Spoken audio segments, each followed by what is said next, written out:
श्री अमोल कुल्हे जी। धन्यवाद अध्यक्ष महोदय।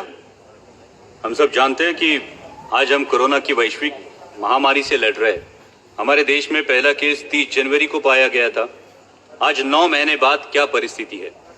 सरकार अपनी पीठ थपथपा रही है कि रिकवरी रेट अच्छा है, मॉर्टेलिटी रेट में कमी आई है। इसके लिए मैं सरकार का अभिनंदन करता हूं, लेकिन इन आंकड़ों के पीछे छुपकर हम इस सच्चाई से मुंह नहीं मोड़ सकते कि आज तक कोरोना की बीमारी की वजह से 90,000 देशवासियों ने अपनी जानें गंवाई है। 90,000 डेथ्स, और इसमें इनडायरेक्ट डेथ जैसे लॉकडाउन की वजह से सड़क पर चलते हुए माइग्रेंट लेबर्स की मौतें, कारोबार चौपट होने की वजह से परिवारों ने की हुई सामुदायिक खुदकुशियां, ऐसी मौतें शामिल नहीं है। और इसलिए आज ये देश की जनता सरकार से जवाब मांग रही है कि जब कोरोना अपने देश में हाथ पैर फैला रहा था, तब आप अमेरिकी राष्ट्राध्यक्ष के स्वागत में मशगूल थे। जब देश की सेहत संभालने के प्रयास जरूरी थे, तब आप राज्यों की सरकारें गिराने के प्रयास में लगे हुए थे, और इसका खामियाजा आज देश के हर आदमी को भुगतना पड़ रहा है। अगर दूरदृष्टि दिखाते हुए आपने उसी वक्त हर इंटरनेशनल ट्रैवलर का आरटीपीसीआर टेस्ट कराया होता, तो आज ये नौबत नहीं आती। और फिर आपने सरप्राइज इवेंट की तरह लॉकडाउन देश पर थोप दिया। लॉकडाउन लगाते वक्त ये नहीं सोचा कि इसे फेज्ड आउट मैनर में भी लॉकडाउन किया जा सकता है। ये नहीं सोचा कि मार्च के महीने में कोरोना का स्प्रेड सिर्फ शहरी इलाकों में था, ग्रामीण इलाकों में नहीं। और नहीं आपने लोगों को तैयारी करने का अवसर दिया, थोप दिया देशव्यापी लॉकडाउन। परिणाम स्वरूप किसानों के हाथ से फसल चली गई, कईयों की रोजी रोटी चली गई, माइग्रेंट लेबर्स को सैकड़ों किलोमीटर पैदल चलना पड़ा।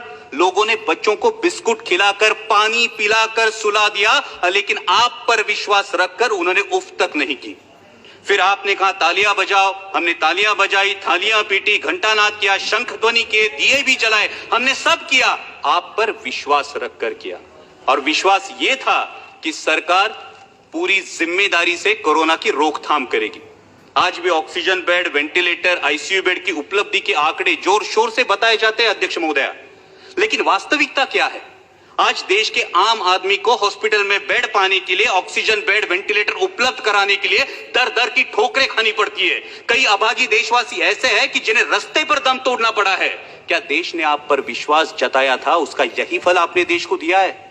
आज 9 महीने बाद भी सर्वशक्तिशाली सरकार देशवासियों के दिलों से इस दहशत को उखाड़ फेंक नहीं पाई, जिनकी उनके दिल में इनसिक्योरिटी है, अपनी जान को लेकर, अपनी सेहत को लेकर, अपने काम को लेकर, अपने भविष्य को लेकर। तो क्या यह हमारी विफलता नहीं है?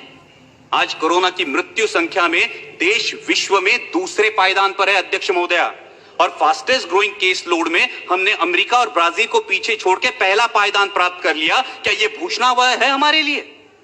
मैं सदन के माध्यम से अध्यक्ष महोदया स्वास्थ्य मंत्री जी से पूछना चाहता हूं कि क्या देश कम्युनिटी ट्रांसमिशन की फेज में है या नहीं?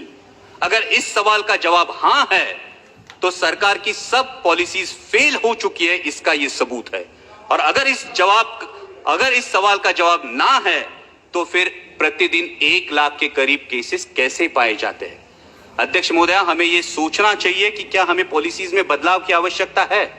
अब तक हम individual case identification, contact tracing और क्वारंटाइन के बजाय अब हम जियोग्राफिकल स्प्रेड ट्रैकिंग और उस एरिया में पर्याप्त आरोग्य सुविधा डिप्लॉय करने के बारे में क्या हमें सोचना चाहिए? आज कोरोना से जो युवा उभरे हैं वो प्लाज्मा डोनेट करने के लिए रेडी है, लेकिन मैं स्वास्थ्य मंत्री जी से अनुरोध करूंगा कि आईसीएमआर का अब तक प्लाज्मा डोनेशन के लिए, प्लाज्मा थेरेपी के लिए क्लियर डायरेक्टिव्स नहीं है।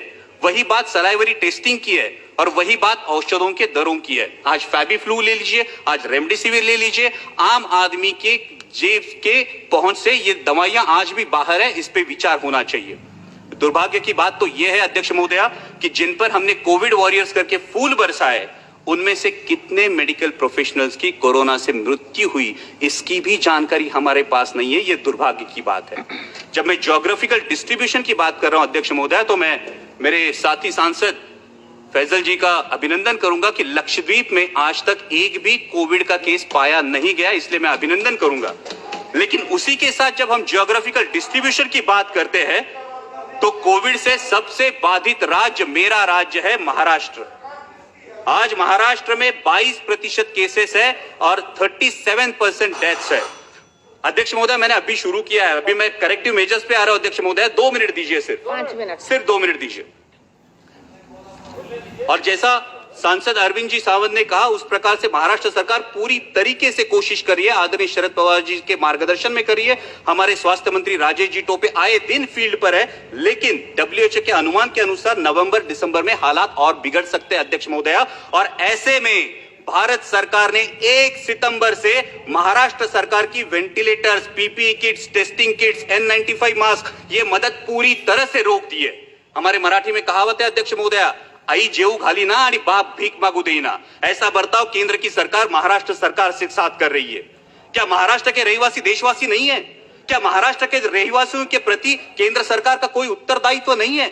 मैं इस सदन के माध्यम से मांग करता हूं कि अविलंब महाराष्ट्र सरकार को टेस्टिंग किट्स और अदर कंज्यूमेबल्स की मदद मुहैया की जाए और उसी के साथ अनइंटरप्टेड ऑक्सीजन सप्लाई के लिए महाराष्ट्र में ऑक्सीजन मैन्युफैक्चरिंग मेगा यूनिट के निर्माण के बारे में सोचा जाए। अध्यक्ष महोदय, जब हम कोविड की लड़ाई में रिसोर्सेज की बात करते हैं, उतना ही अहम है स्किल्ड मैन पावर। जैसे कि आरोग्य मंत्री, मैडम ये बहुत अहम मुद्दा है, देश के लिए बहुत अहम मुद्दा है कि जैसा कि आरोग्य मंत्री जी ने बताया, कोरोना का वैक्सीन आने में कुछ समय लगेगा। मालूम।